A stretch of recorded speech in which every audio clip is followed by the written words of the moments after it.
കപട സഭാസ്നേഹികൾ. സഭാസ്നേഹികൾ എന്ന് സ്വയം പുകഴ്ത്തി കപട സ്നേഹം പറഞ്ഞു നടക്കുന്നവരെ പരിചയപ്പെടാം. കൽദായ അന്ധവിശ്വാസങ്ങൾ അടിച്ചേൽപ്പിക്കുവാൻ മെത്രാൻമാർ എറണാകുളത്ത് വന്ന് ചേക്കേറിയ തന്റെ ബന്ധുക്കളെയും സുഹൃത്തുക്കളെയും ആദ്യം സമീപിക്കുന്നു.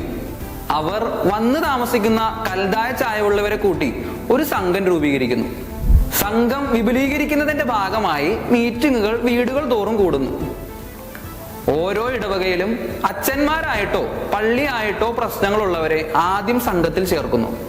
മദ്യസൽക്കാരത്തിൽ വീഴുന്നവരെ കൂട്ടിച്ചേർക്കുന്ന സംഘം പിന്നീട് അന്യരൂപതകളിൽ നിന്നും, പ്രധാനമായും തെക്കൻ രൂപതകളിൽ നിന്നും വിവാഹം കഴിച്ചവരെ ടാർഗറ്റ് ചെയ്യുന്നു.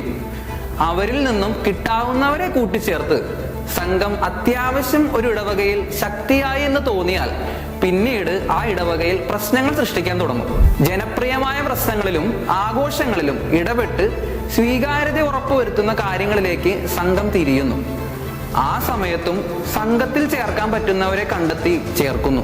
ഈ സംഘത്തിൽ നിന്നും ഒഴിഞ്ഞു മാറുവാൻ ഇഷ്ടപ്പെടുന്ന ഒത്തിരി നിസ്സഹായരായ അൽമായർ നമുക്ക് ചുറ്റുമുണ്ട്.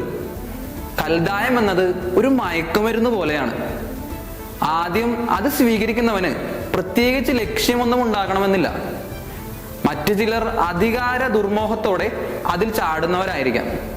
ഇടവകക്കാരിൽ നിന്ന് ലഭിച്ച കൈപ്പേറിയ അനുഭവങ്ങൾ ഈ മയക്കുമരുന്ന് പ്രയോജനപ്പെടുത്തിയവർ വിരളമല്ല. മയക്കുമരുന്നിന് അടിമപ്പെട്ടവരെ അതിൽ നിന്നും നോ പറയുവാൻ ഇനിയും നിങ്ങൾക്ക് സാധിക്കുന്നില്ലെങ്കിൽ ഒറ്റപ്പെടും ഈ സമൂഹത്തിൽ നിന്നും.